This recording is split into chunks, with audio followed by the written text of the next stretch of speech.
kita punya kehendak kan? Nabi Muhammad juga punya. Nabi Muhammad juga punya cita-cita. Nabi Muhammad juga punya kehendak. Nabi Muhammad juga punya harapan. Nabi Muhammad juga punya keinginan. Kita ingin tahu bagaimana cita-cita Nabi Muhammad, kehendak Nabi Muhammad, keinginan Nabi Muhammad, harapan Nabi Muhammad.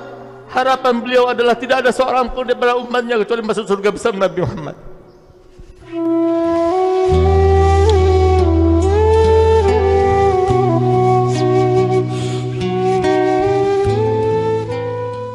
Keutamaan Nabi Muhammad terus bersambung kepada kita.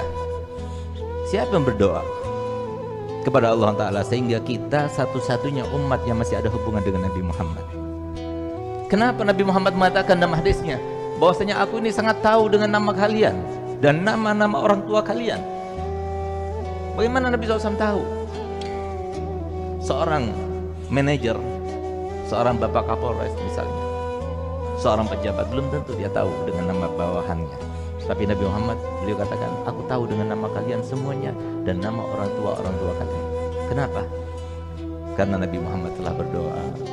Walaupun Nabi Muhammad sudah meninggal dunia, tapi ada hubungan dengan umatnya. Untuk apa? Untuk selalu mendoakan. Sehingga apa yang diminta oleh beliau, yang kemudian diijabahkan Allah Ta'ala, sehingga setiap hari Kamis ketika catatan amal ibadah kita ditutup, kemudian disodorkan pada Allah, sebelumnya disodorkan dulu kepada Nabi Muhammad. Wajib disodorkan dulu kepada Nabi Muhammad. Malaikat datang, ya Rasulullah, ini amalnya umatmu fulan bin fulan, dilihat. Kalau isinya baik semuanya, tersenyum Nabi Muhammad. Semoga kita termasuk yang bikin senyum Nabi Muhammad. Tapi kalau ternyata satu minggu ini kita banyak melakukan dosa, Nabi Muhammad mengangkat tangannya, lalu Nabi Muhammad, Allah maghfirlahu, ya Allah ampunilah dosa-dosanya. Setiap minggu kita dapat doa dari Nabi Muhammad. Adakah seorang alim, seorang guru yang mengingat kita sampai sebegitunya? Kecuali Nabi Muhammad, kecuali Nabi Muhammad, kecuali Nabi Muhammad. Nabi kita Muhammad adalah seorang nabi, nggak pernah tersenyum kecuali untuk kita. Bahkan Nabi Muhammad berkorban untuk biologis kita, kebutuhan kita. Sehingga suatu waktu pernah Nabi SAW melaksanakan sholat subuh dalam keadaan lambat gerakannya. Bahkan ada bunyi-bunyi entah dari mana berasalnya. Setelah beliau melaksanakan sholat rampung, kemudian sahabat-sahabat yang besar datang kepada Nabi Muhammad, mengelilingi Nabi Muhammad. Ya Rasulullah, apakah engkau sakit? Begitulah para sahabat Nabi, sangat risau, galau pikirannya kalau sudah terkait dengan Nabi Muhammad, dan senang gembira kalau melihat wajah Nabi Muhammad bergembira. Tidak, aku tidak sakit, tapi kami melihat gerakanmu sangat lambat ya Rasulullah, enggak seperti biasanya.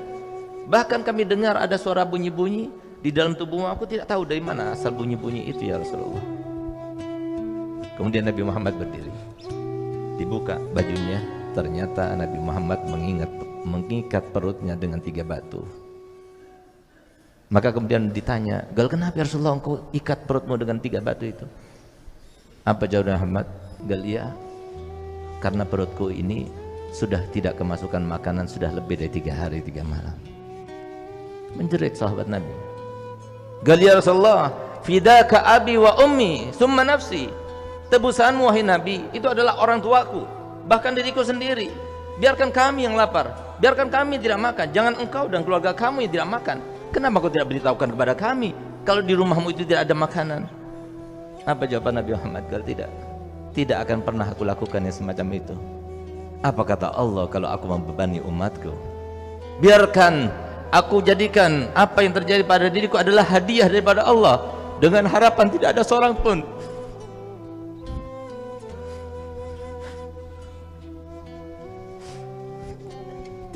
pun daripada umatku yang tidak bisa makan 3 hari 3 malam.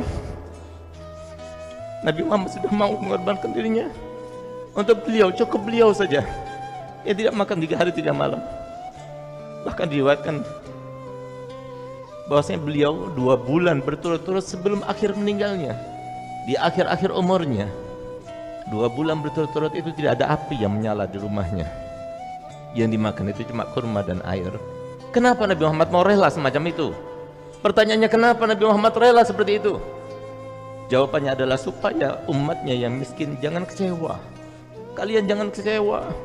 Miskin di dunia biasa, tapi jangan miskin di akhirat nanti. Kalau kamu merasa miskin, ketahuilah bahwasanya nabimu lebih miskin. Nabi Muhammad yang disodorkan padanya kekayaan dunia, tapi beliau tahu kenapa? Karena dia ingin supaya umatnya semuanya merasa bahwasanya dirinya seperti Nabi Muhammad, seperti nabinya. Itulah Nabi kita Muhammad. Tapi ternyata kita yang dicintainya oleh Nabi Muhammad tidak peduli dengan Nabi Muhammad. Kenapa demikian? Kenapa saya katakan banyak sekarang umatnya yang dicintai oleh Nabi Muhammad, diperhatikan oleh Nabi Muhammad, dipedulikan oleh Nabi Muhammad, didoakan oleh Nabi Muhammad, baik di masa hidupnya, setelah meninggalnya. Bahkan pertama kali ucapan yang keluar daripada beliau setelah dibangkitkan nanti adalah ummati, ummati. Tapi ternyata kita tidak perhatian dengan Nabi Muhammad. Kenapa saya katakan demikian? Karena Nabi Muhammad manusia biasa sama seperti kita. Sebagaimana kita punya cita-cita kan? Kita punya keinginan kan? Kita punya harapan kan? Kita punya kehendak kan? Nabi Muhammad juga punya. Nabi Muhammad juga punya cita-cita. Nabi Muhammad juga punya kehendak. Nabi Muhammad juga punya harapan. Nabi Muhammad juga punya keinginan. Kita ingin tahu bagaimana cita-cita Nabi Muhammad, kehendak Nabi Muhammad, keinginan Nabi Muhammad, harapan Nabi Muhammad. Harapan beliau adalah tidak ada seorang pun daripada umatnya kecuali masuk surga bersama Nabi Muhammad.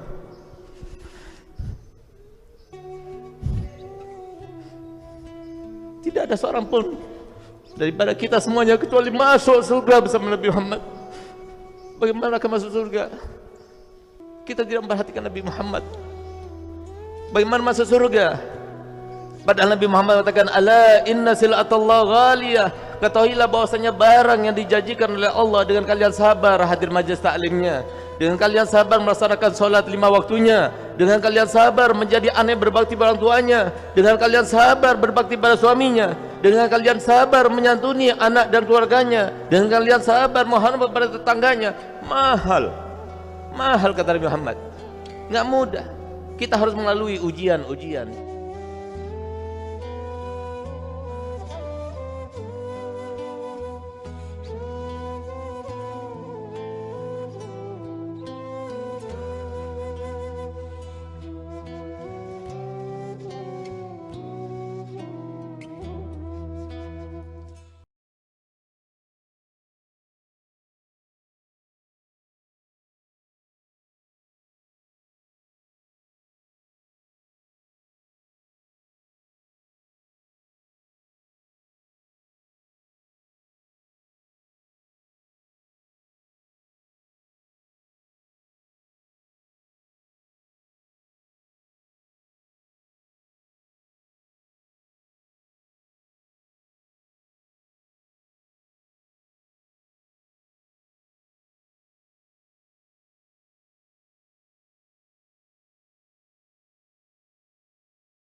صلى الله